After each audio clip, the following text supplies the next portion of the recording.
चलिए देखिए, जीके देखिए, जीके भी रोज़ दिया जाएगा, सब चीज़ मिला के होगा तब ये सक्सेस होगा बिहार सचिवालय। लिखा गया हाल ही में किस प्रदेश सरकार ने मिशन कुशल कर्मी शुरू किया है। तो मिशन कुशल कर्मी बोलता है हाल ही में किस प्रदेश सरकार ने, कोई प्रदेश के सरकार ने मिशन कुशल कर्मी शुरू किया है। ये किस प्रदेश के सरकार ने किया है? तो गुजरात इसका आंसर होगा। इसका आंसर क्या होगा? गुजरात। मतलब हाल ही में किस प्रदेश सरकार ने मिशन कुशल कर्मी शुरू किया है? तो गुजरात के सरकार ने किया है। दूसरा क्वेश्चन में यह हाल ही में किसने ब्रिक्स संचार मंत्रियों की 8वीं बैठक में भारत का प्रतिनिधित्व किया है? किसने हाल ही में किसने ब्रिक्स संचार मंत्रियों की 8वीं बैठक हुआ है जिसमें भारत का प्रतिनिधित्व किया है? किसने किया है? इसका प्रतिनिधित्व किया है अश्वनी वैष्णव ने। चलिए, औरंगजेब ने कब जजिया कर को पुनः लागू किया था? औरंगजेब जजिया कर को पुनः कब लागू किया था? तो 1679 में। देखिए, ISSF जूनियर विश्व कप 2022 की पदक तालिका में भारत किस स्थान पर रहा? बोल रहा है कि ISSF जूनियर विश्व कप 2022 पदक तालिका में भारत किस स्थान पर रहा? मतलब भारत को कौन सा स्थान प्राप्त हुआ? तो पहला, 33 पदक के साथ 33 मेडल जीता था यह। ठीक है। पाँचवा आइए, हाल ही में हिंदी पत्रकारिता दिवस कब मनाया गया है? हाल ही में हिंदी पत्रकारिता दिवस कब मनाया गया है? 30 मई। 30 मई को हिंदी पत्रकारिता दिवस मनाया गया है। चलिए, क्वेश्चन नंबर 6, लोहिया स्वच्छता योजना 2 के तहत ग्रामीण क्षेत्रों में कितने रुपया करोड़ में आवंटित किए गए हैं? कितने रुपया है ना? लोहिया स्वच्छता योजना 2 के तहत ग्रामीण क्षेत्रों में कितने रुपया आवंटित किए गए हैं? तो करोड़ में बताना है। ये करोड़ में बताना है तो कितना? 50 करोड़ रुपया आवंटित किए गए हैं। चलिए,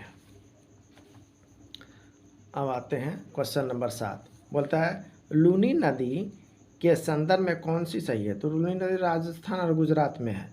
तो राजस्थान से तो इसका संबंध में क्या है कि यह कच्छ के रण की दलदली भूमि में लुप्त हो जाती है। बोल रहा है कि लूनी नदी के संदर्भ में कौन सा सही कथन सही है? इसका कथन नहीं सही है कि यह कच्छ के रण की दलदली भूमि में लुप्त हो जाता है, मतलब वहाँ पर जाके यह विलुप्त हो जाता है। चलिए, 8वां नंबर क्वेश्चन है आपका, पृथ्वी का निकटतम ग्रह कौन है? तो पृथ्वी का तो निकटतम ग्रह शुक्र होता है। इसको पृथ्वी का बहन भी कहा जाता है, सूर्य को सौंदर्य का देवता भी कहा जाता है, इसको भोर का तारा भी कहा जाता है। चलिए, अब 9 नंबर क्वेश्चन बोल रहा है विषुवत रेखा निम्न में से किस देश से होकर नहीं गुजरती है? तो यह बोत्सवाना से होकर के नहीं गुजरती है, बाकी तीनों से गुजरती है, केन्या, सोमालिया, मालदीव। बोत्सवाना से होकर के यह नहीं गुजरती है। चलिए, 10वां, निम्न में से कौन सा अपसादित चट्टान नहीं है? कौन सा जो है अपसादित चट्टान नहीं है? तो डायोराइट अपसादित चट्टान नहीं है। अच्छा, भारत के समुद्री सीमा से संबंध देश कितने हैं? मतलब भारत के समुद्री सीमा से कितने देश लगते हैं? तो भारत के समुद्री सीमा से 7 देश लगते हैं। चलिए, अब 1 क्वेश्चन में आ जाते हैं।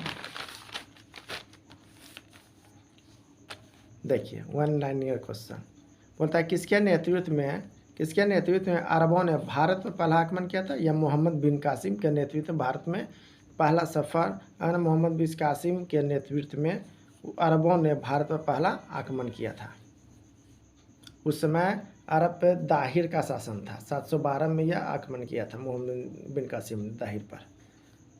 अब बोलता है तराइन का प्रथम युद्ध में पृथ्वीराज चौहान के सेनापति कौन था? स्कंद। मतलब तराइन का जब प्रथम युद्ध हुआ था, तराइन का प्रथम युद्ध कब हुआ था? 1191 में, जिसमें पृथ्वीराज चौहान और मोहम्मद गौरी के बीच हुआ था। पृथ्वीराज चौहान जीत गया था। द्वितीय हुआ था 1192 में, जिसमें पृथ्वीराज चौहान हार गया था, मोहम्मद गौरी जीत गया था। इसमें उसका सपोर्ट नहीं किया था उसका ससुर जयचंद। फिर जा कर के एक साथ छोड़ के 1194 में फिर एक युद्ध होता है जिसको कहते हैं चंदावर का युद्ध। चंदावर के युद्ध में जयचंद को हरा दिया था।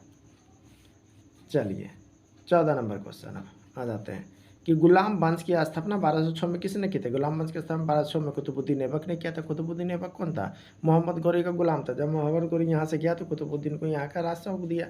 कुतुबुद्दीन मोहम्मद गौरी का दामाद और गुलाम दोनों था, है ना, इसीलिए इसे गुलाम वंश कहते हैं। अब देखिए, प्राचीन नालंदा विश्वविद्यालय को किसने ध्वस्त किया था? यह बख्तियार खिलजी ने प्राचीन नालंदा विश्वविद्यालय को ध्वस्त करवा दिया था। अच्छा, कुतुब मीनार के निर्माण को पूर्ण किसने करवाया था? इल्तुतमिश करवाया था। कुतुब मीनार का नींव रखा था जा करके आपका कुतुबुद्दीन ऐबक, लेकिन उसको संपूर्ण कराया था इल्तुतमिश। इल्तुतमिश का उससे भी अगर बोलेगा वास्तविक शासक, गुलाम वंश का वास्तविक संस्थापक कौन कहलाता है? तो इल्तुतमिश ही कहलाता है। गुलाम वंश का वास्तविक शासन अगर शासक पूछेगा तो इल्तुतमिश ही होगा। ऐसे गुलाम वंश का स्थापना है ना, गुलाम वंश का स्थापना किसने किया था?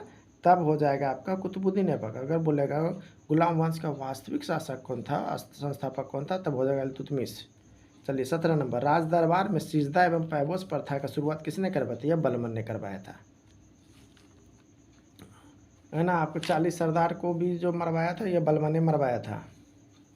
गुलाम वंश का अंतिम शासक कौन था? गुलाम वंश का अंतिम शासक है ना समुद्दीन कैमूर था। गुलाम वंश का अंतिम शासक कौन था? समुद्दीन कैमूर।